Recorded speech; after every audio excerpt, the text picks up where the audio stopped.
I was born in the city of Kano, and if you know anything about the North, that is the cradle of motorcycle riding, not just as a means of transportation, but as a tradition that is handed down from father to son. I found myself picking up my younger ones from school with borrowed motorcycles from my classmates.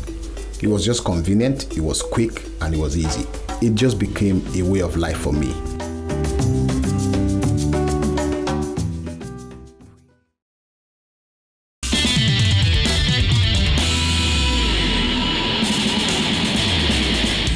Growing up, I was fascinated by clips, videos, and photos of bikers in the United States, the Harley riders who were the Hells Angels and their likes.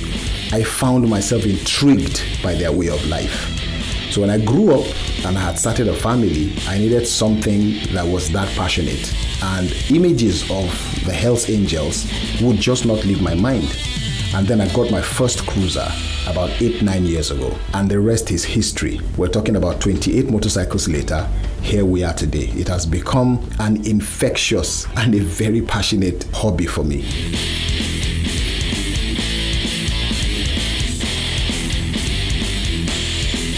Just basically searching randomly about motorcycle events around the world, and I came across the Isle of Man TT race, and I began to study its history, and I discovered that it's one of the oldest races, if not the oldest motorcycle race on the planet, that happens on a small island that's been going on for over 100 years. People riding at breakneck speeds on very narrow roads in the middle of a small town, going as high as 170 miles per hour on these roads. And I said to myself, I have to see this with my own two eyes. I didn't just want to fly there. I wanted to make a statement with our journey to witness the first TT of my life. So I decided this was going to be a motorcycle adventure. We mapped out the best route, which countries were the best for us to go through, and which were the safest. Most importantly, what documentations do we need for our motorcycles and for ourselves? This is going to be our first live video as we begin this journey. And that's Dele with his bike looking like he's going to cross the Sahara. Hello, people of the world. Don't mind what I'm having, man. Yeah, don't mind it because it's very dirty socks. Anyway, that's Dele's bike. Isle of Man is in our view from Lagos. I can tell you for free, this is going to be the most challenging trip we have ever embarked upon. For so many reasons, when we discuss the ride on other videos, I'll talk about that. But for now, we're going to have to cover about 5,600 kilometers in barely a week. If it was good roads like Europe and America, I'll not be worried. But we're going to be riding in Africa. We're heading towards the Benin Republic border right now. with my very reliable companion, Dele. Bamidele. That's our first border. We're hoping to cross 2 borders today, Benin Republic and Togo, and then head towards Burkina Faso, all things being equal. So we're about to leave, and our target ultimately is the Isle of Man.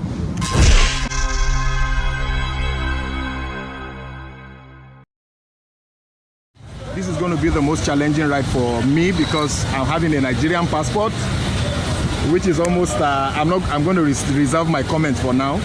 But we need to do something about our Nigerian passports and our image internationally. Exactly.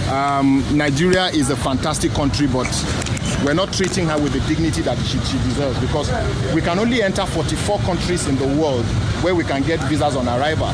Whereas if you have a European passport, you can enter by 100 and something countries, very good countries, not just crappy countries, and stuff like that. So it's a real problem for me because I couldn't get my Schengen visa, and my Morocco visa is running that close.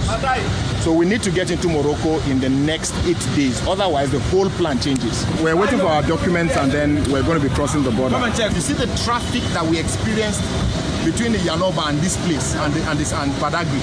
The roads are horrible. The roads are really terrible. Lagos State government, please don't abandon Badagry. Do something about the roads at Badagry. From Yanoba to Badagry, the roads are very bad. It's making life miserable for Lagosians and people coming into the country. That's our entry point into this country. So let us make tourism work by fixing the roads. If you're going to understand what life is about and really see what's going on, you won't take a plane from one destination to the other. You have to go by road and see what the real people experience. This is how you know what Nigeria is. Dele is all ready. So we got that. We're saying au revoir to Nigeria. And now we're going to speak French. In Benin Republic, Togo, Burkina, French all the way. So how's your French? It's perfect. It's perfect. Qu'est-ce que c'est? Qu'est-ce C'est comme la boue. C'est comme là-bas. C'est comme la left. Left. Okay. Anyway, so we're on our way to Benin Republic now. Hopefully in the next 30 minutes we'll have crossed the border. You can see it's me and my brother Daily.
First recording on the GoPro.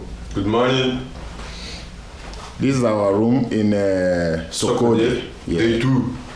Day two.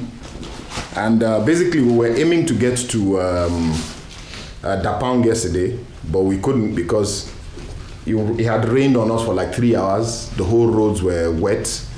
We went from good roads to not so good roads. And bad roads ahead. Bad road, yeah. It's worse roads ahead. And yeah, so when we were just riding, we got into Sokode, so Dele suggested, oh, look at that hotel, it doesn't look too bad. Why don't we stay there? And, you know, I mean, when you do overland adventure, you know, sometimes you just have to stop. Sometimes you go and sometimes you stop. So we stopped. And this is our room. We got this nice hotel, well, compared to what a lot of things you find on the way. We're soaked in rain for like 3 hours, and we're like, oh, there's an hotel there. Yeah. You know, 300 kilometers ahead was dark. Yeah. So don't let us take advantages, risks. Yeah, exactly. So this is our hotel. It's not fantastic, but it did the job. This is our bathroom. There was hot water. There's hot water. 2 towels. You know. So. Yeah, so we're good. My mother is calling me. Hello, mommy. Carol, bye. Mommy's boy, always mommy's boy. I'm fine. Yeah, mon boy. I need to go. If you can't in Sokode, so I need to my lunch. I'm a Burkina Faso like that. Okay. All right, that's it. Okay. Emil. Yeah, thanks. All right, well, yeah. So, spoken to the mom. She called to check in. I'm 50 almost now, and she's still calling to check on me. It's crazy, eh? Our shoes are soaked. Yeah. So anyway, we have the GoPro set up now. So I'm going to be filming Dele from my beak so that you see what it's like. You know, Dele looks like a real ADV rider on that bike when he sits down. Anyway, so we're going to get on the road now and... come on, is this not a real ADV? Yeah, exactly. We're going to Morocco. Yeah, you can see that.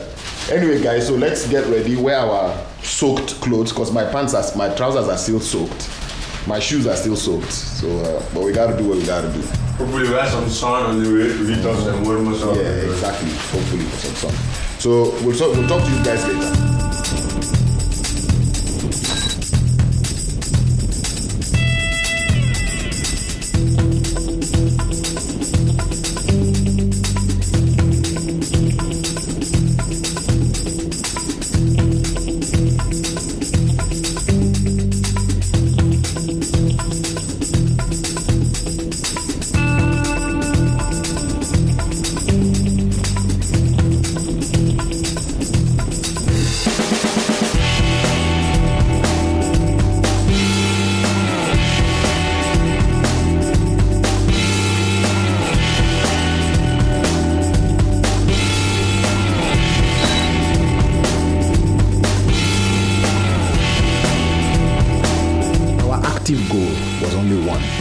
plant 2 motorbikes with Nigerian plate numbers on the Isle of Man to watch the TT races. That was the goal.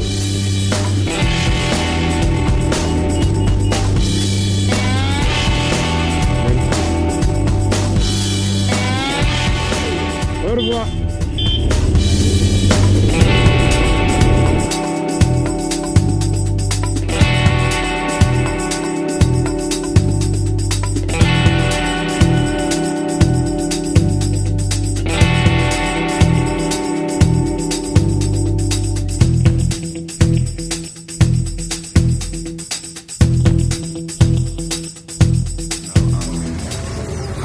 In a village between Kifa and Nouakchott. Billy went ahead this morning. We loaded my bike on a truck because the heat and the fatigue just got to me. So the day before yesterday and yesterday, I was knocked out, like totally. So my bike is on this truck. And I think the man, I don't want to film so that I don't want to make them nervous. I don't want them to realize I'm filming. My bike is on the truck, and I think he stopped in this village to pick some more goods, and then we'll be on our way. But yesterday I was totally ill, so I was down, I couldn't ride.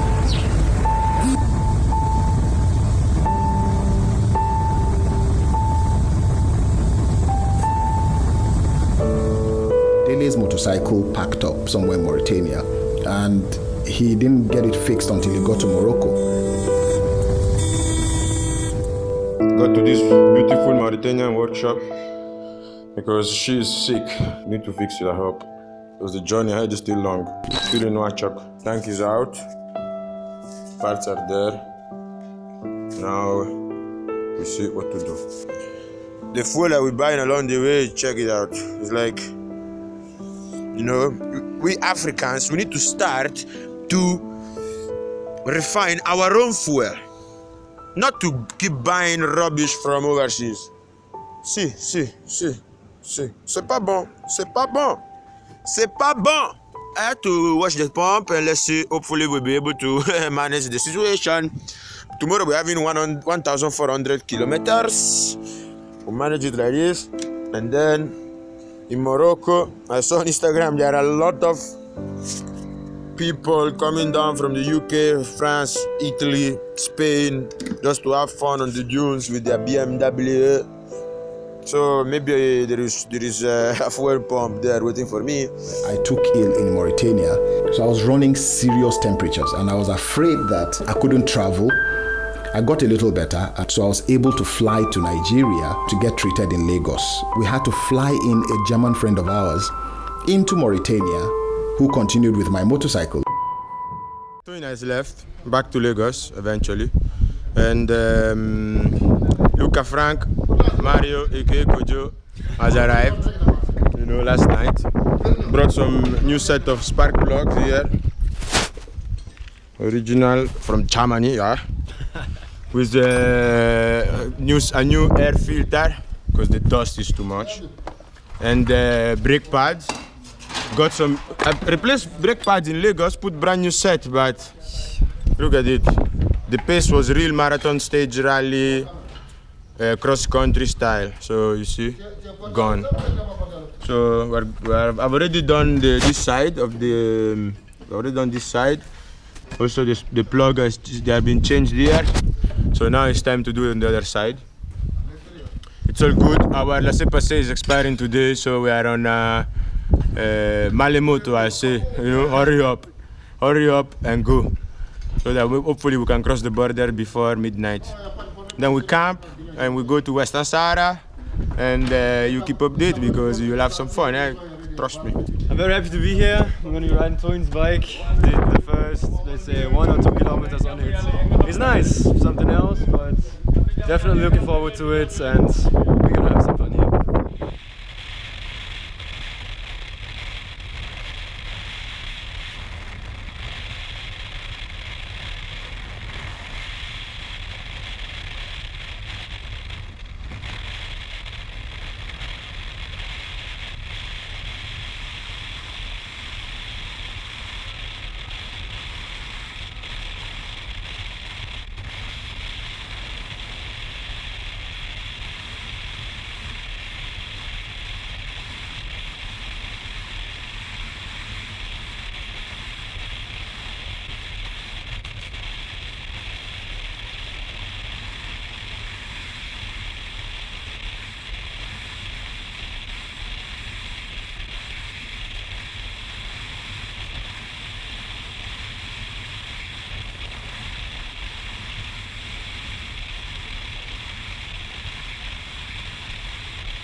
We are finally resting. We have eaten. Nice food. We're at the border. The border is closed. We'll open tomorrow again by 8 a.m. So now it's time to sleep. Tomorrow early morning we will enter Western Sahara. It's all good. The bike held together. Luca is scrolling up his phone. No internet though yet, but at least we have a cozy place to sleep. A tent. Bedouin style. Nice one. Over and out. Good night. Talk to you in the morning.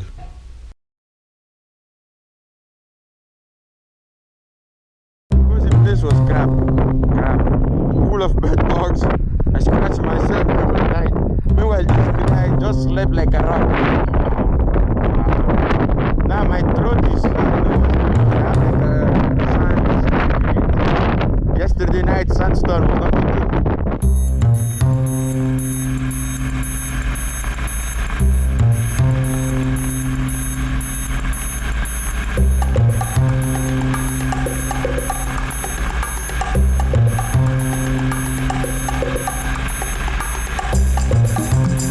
There are so many risks, but I think the biggest is security, because you have to ride through countries that have a record of being a little dangerous. We had to ride through Burkina Faso, we had to ride through Mali, we had to ride through Mauritania, we had to ride through the Western Sahara.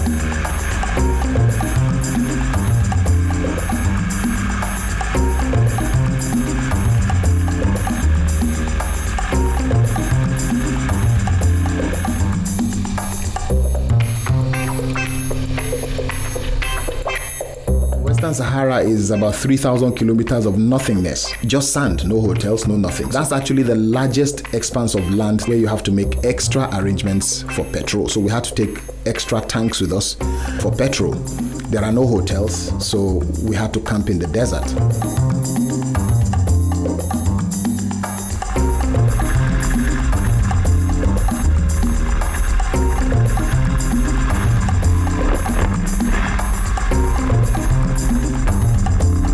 Small town on the way to Laayoune, so that tomorrow we'll be in Terfaya and up more, maybe even Agadir.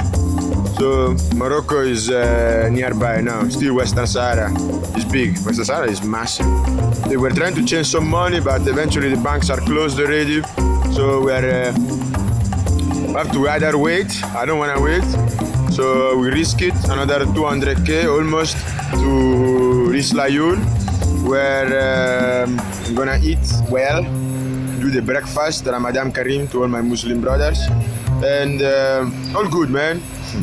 Yeah, my throat is on fire, my lungs are still stuck with sand, but we do like nothing, you know, nothing, no problem. We just go. This is overland. The spirit has to be strong, and we keep fit. See you later.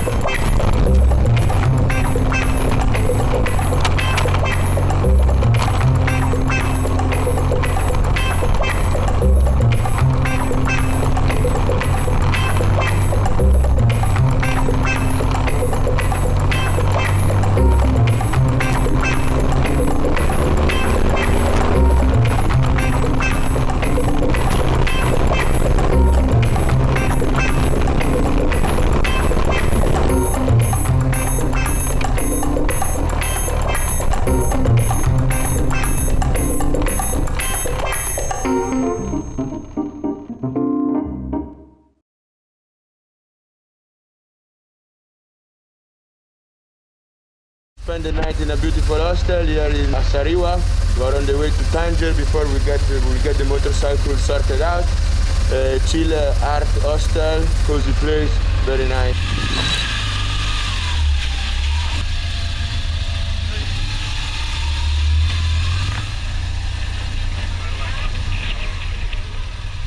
Wait. So where are you from? Now from Lagos, Nigeria. Man, And you? I'm from Bosnia, but I drive motorcycle and I never did it. I will do it. I mean, you know, long trip. Get inspired, man. Do it. I will Just do it, man. Do it. Move! We'll go. Thank you. My rear suspension is busted. Zero damping. I'm riding on the street. So annoying.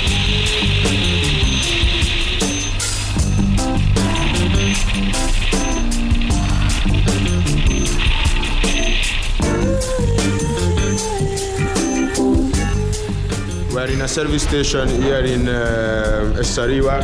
We came to do servicing to the motorcycle. My rear suspension is gone. The engine needs a fresh oil, so we're going to put a new filter and new oil. Hopefully I can manage this. Suspension is leaking oil too. Look, a bit of desert in the air filter. Check it out. At least she's able to breathe now. Time to load them back up and we're good to go.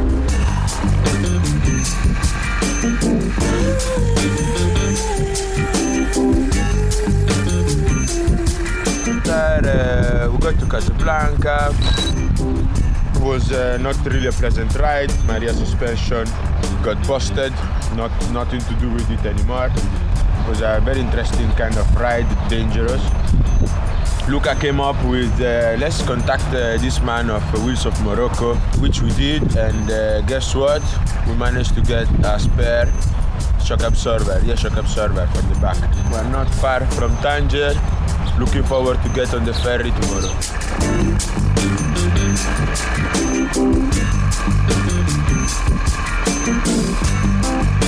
Minutes later, bike is now up and running. The rear suspension has been replaced.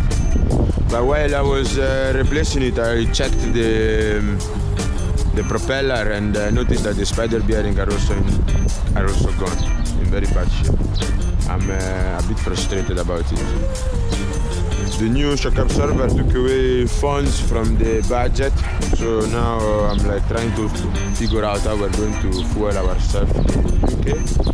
But the moral is high, the spirit is there. So we'll continue, keep rolling. I don't know, man. Hopefully I will see you there.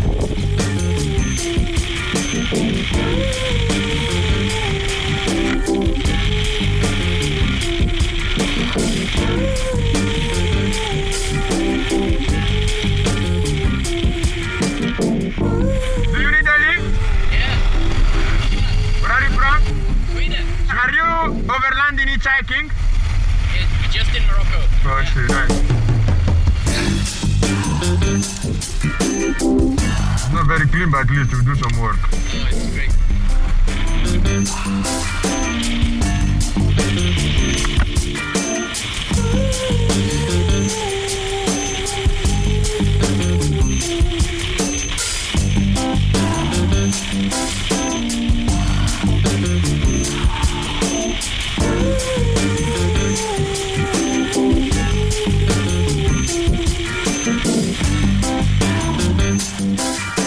I've lost the count of the days. We're in Morocco. Just get stopped by the police for excess speed limit. Apparently, I thought that the limit was 100.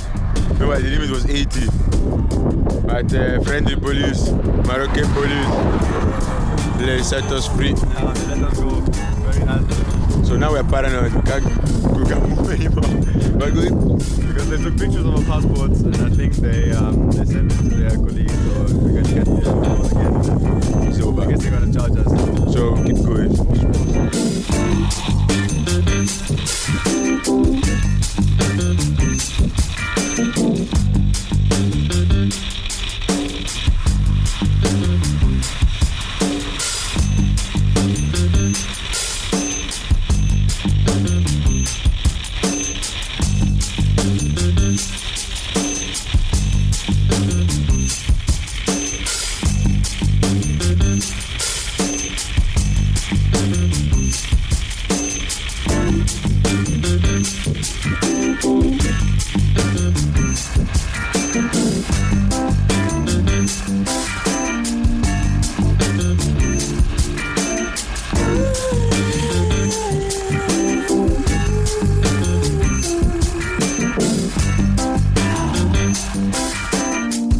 Managed to check in. We're at Tangier, so about to cross. Here the ocean, the Mediterranean Sea. Lucas behind me is doing check. He's doing various checks. It's all good. Finally, let's see how it goes.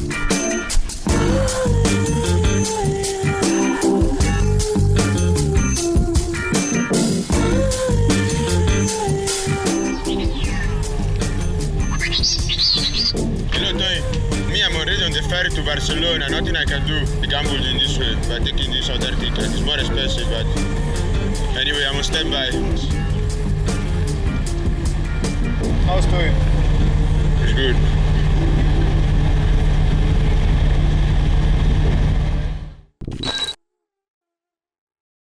I arrived the hotel in Folkestone yesterday, I think around 9 p.m. Yesterday being May 27th. So I'm in the hotel now. I've been able to chat with Dele because he has data from Lucas' phone. And apparently what is going on is that the propeller shaft of the bike he's riding has to be fixed. Otherwise, they can't proceed. I think the bike is moving, but it's very dangerous because it's happened to me before. Once that thing packs up, the bike isn't going anywhere. As it is now, they're in Barcelona. They took a ferry from Tangier in Morocco to Barcelona just to save some time. No, $1, euro. Okay. And we are about to come down from the ferry boat. It was a pleasant ride. We rested a lot. Lucas slept for 48 hours non-stop. I am a strong man. 17 actually. 17 hours. I just slept for a few minutes. I was too busy thinking how to sort out the motorcycle, our money that they are finished, how are we going to sleep, how are we going to eat. It's going to be a tough time here in Spain, but hey, come on. We made it to Europe. Going out from the ferry.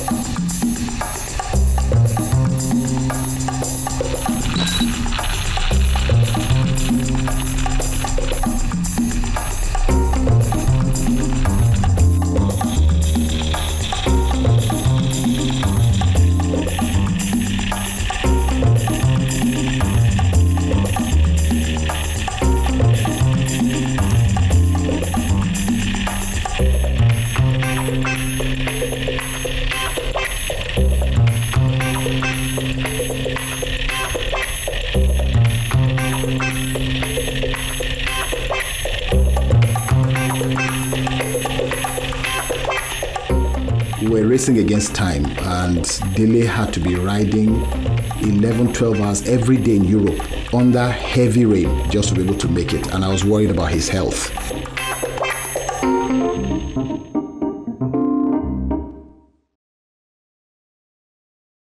This is just one spectacular view, my goodness.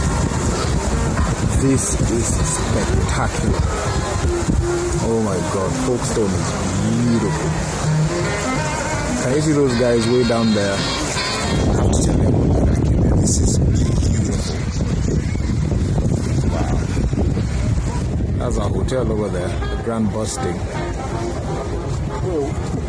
Glad to announce that the two motorcycles and the two riders have arrived to the same town where I am in the UK this morning. I'm not going to say anything about how we made this happen, but 300 pounds later, when I say British, I mean British pounds, 300 British pounds this morning later, and a sleepless night, and my heart pounding at 3 times the rate, they have arrived. So they are on UK soil now, and they should be with me in the hotel in another 20 minutes max.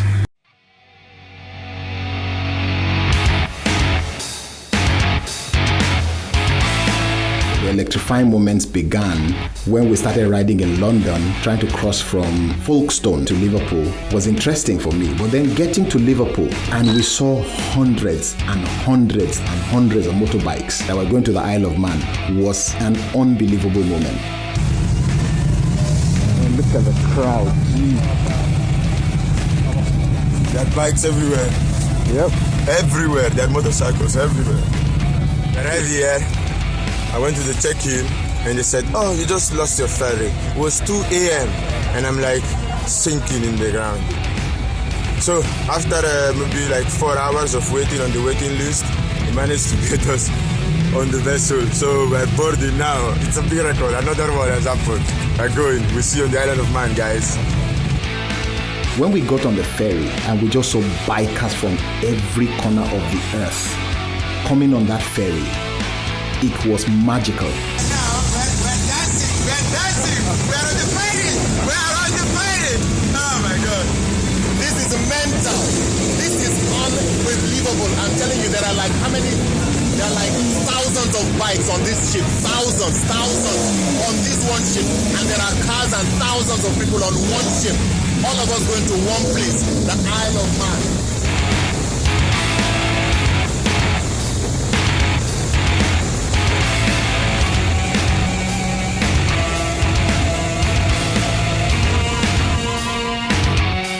Got to the Isle of Man, rode out onto the Isle of Man proper, heavenly. Riding motorcycle on the Island of Man. You know what I mean? I don't know. I do. Trust me, I do.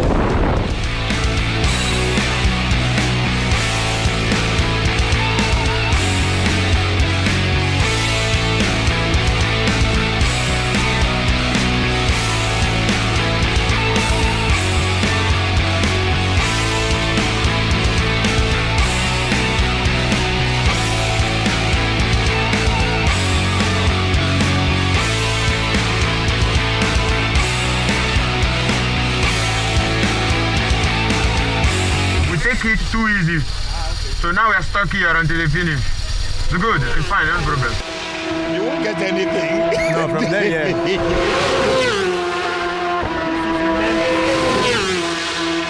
This is mental. Like, seriously. Jesus.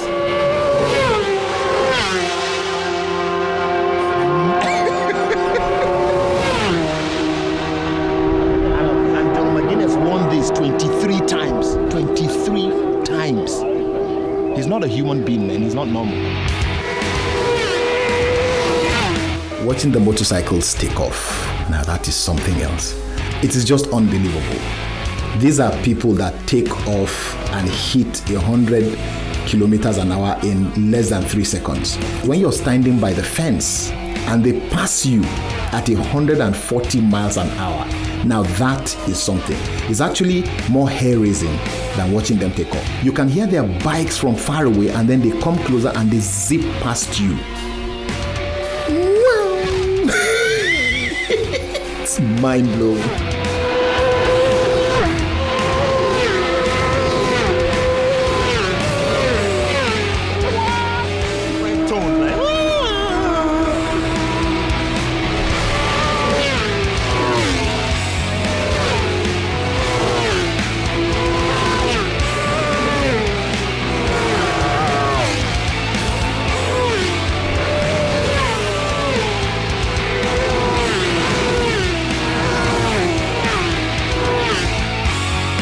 Everything goes quiet. Now it's sidecar time. The main job of the guy in the sidecar is to provide the steering. It's to provide the balance against the G-force. I think that in some portion they might even be faster. Because the center of gravity is a lot lower.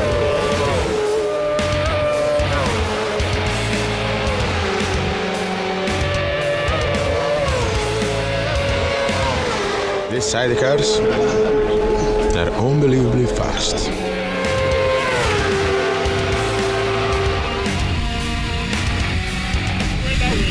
Yeah, we will go that way.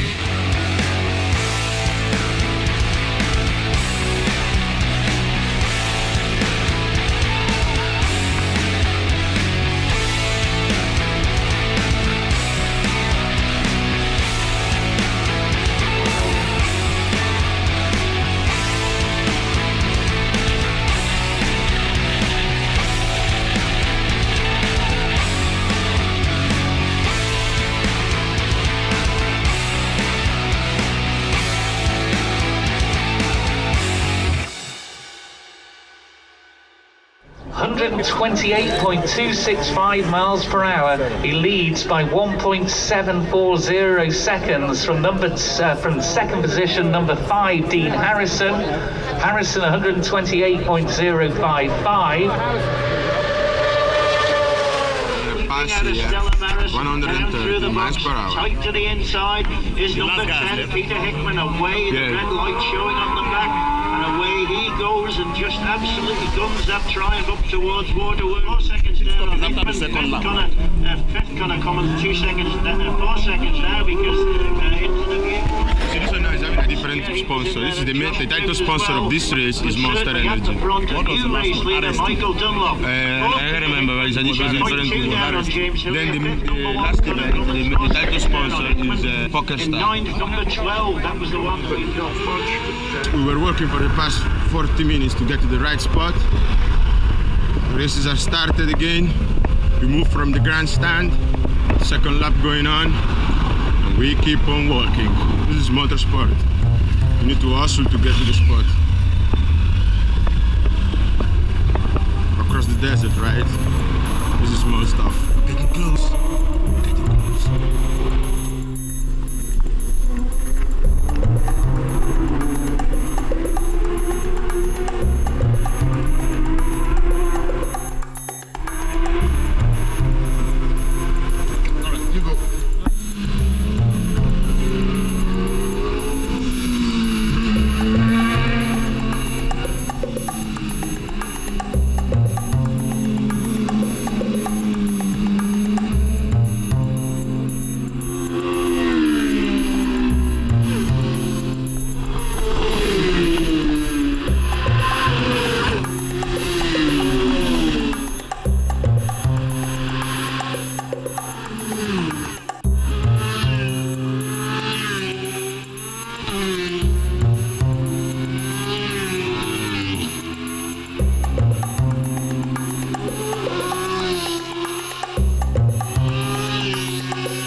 Fields, river, desert.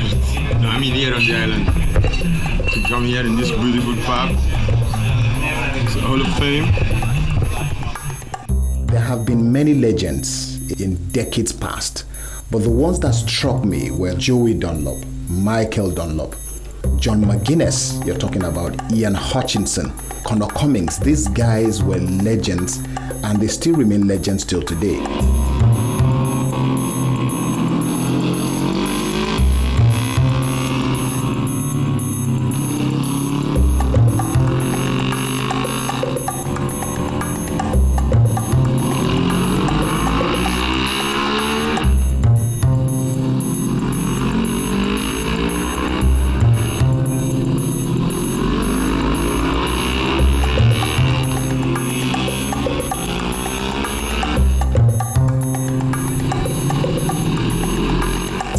Institution on the Isle of Man where we were to meet the head of the school, and one of the persons we met when we got to the school, one of the officials, was Paula Cummings, and she happens to be the aunt of one of the racers, Connor Cummings.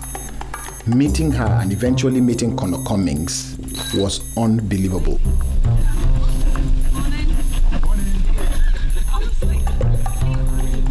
There are different stands. There's the VIP stands, there are the regular ones. There are certain passes that give you access to certain privileged areas. We had the VIP passes, so we're able to get very close to the racers. But even if you don't have any VIP passes, you're able to go to the paddocks. Actually, that's one of the major beautiful things about the Isle of Man TT. Anybody can walk through the paddocks, can meet the racers. It was just like a family event.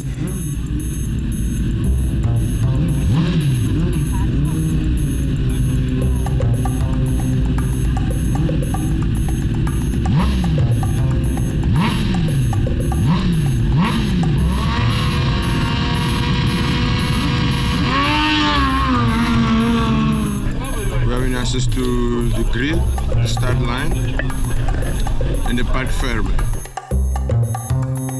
Your VIP pass allows you to go to certain places where most people were not allowed to go to. We got to the paddocks where the racers and their bike were stationed and they prepare for the race.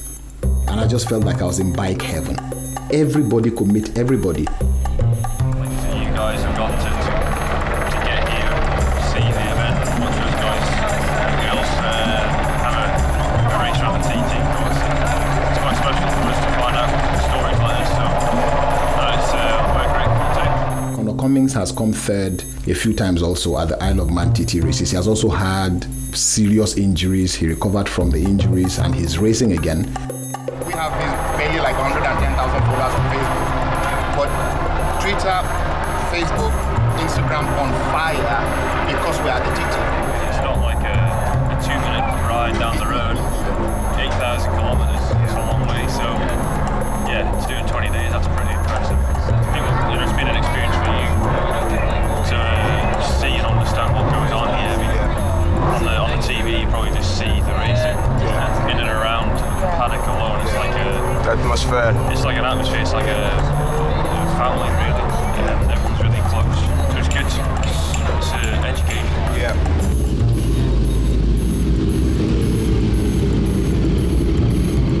People say, oh, the Dakar is the most dangerous race in the world. I don't believe it. I mean, I think the hardest will be this one. We argue that sometimes, but I think the hardest race in the world is TT.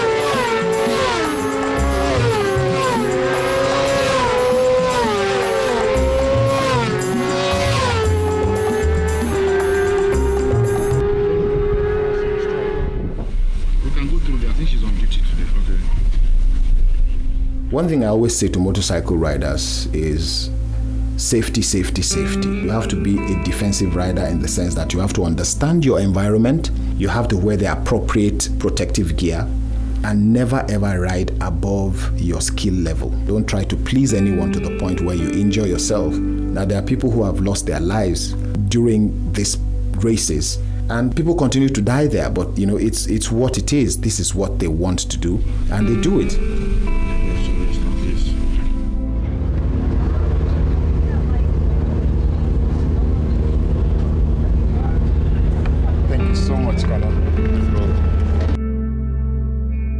Peak of the trip for me was standing and taking photographs with John McGuinness, taking photographs with Kano Cummings. Just being in this space with these people was just the peak of it for me. It was totally mind-blowing. We walked around the island because it is definitely legendary. We went to a few parties with the major celebrity DJ Carl Cox. It was just beautiful hanging out with these guys at a party with legends and their families, amazing people. And that's where it all comes into place.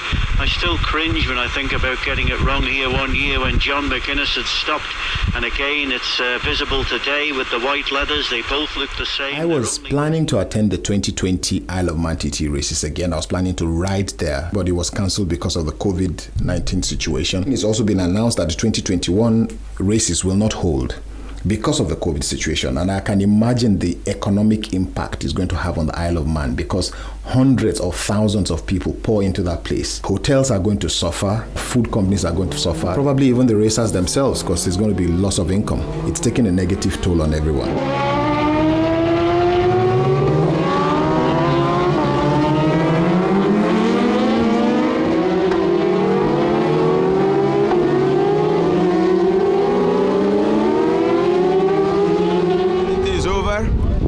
Managed to get some signatures on the helmet. We have whoa, our friends here, look at that, yeah. come from Joburg. Joburg? Lekker, bro. Lekker, bro. I forgot about what you say. From here. We just like to get pissed with you. No, where are you from? Cheers. We're actually locals. Locals, I see. Cheers. Where's my beer? No beer for me? Oh, yeah. Okay, good. Well, hold on. I will see you later.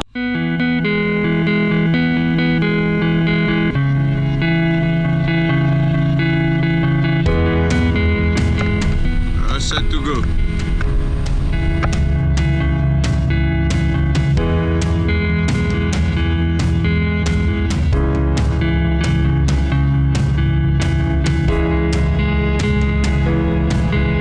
One thing I have learned from my motorcycle adventures is that I learn about life, I learn about people, I learn about places, firsthand for that matter. You know, imagine when you're riding through Benin Republic or to Togo or Burkina Faso or Mauritania, and the lingua franca there is French or Arabic, something else that you do not speak. You have to find a way to communicate, to get along with people. It's something that opens your mind and then, you know, enlarges your threshold. So travel if you can. It opens your mind. Message for bikers: live to ride, ride to live. Same thing I say to petrol heads: live to ride to live. Be aware of the fact that you have family that love you, and because of that, do the best you can to stay safe.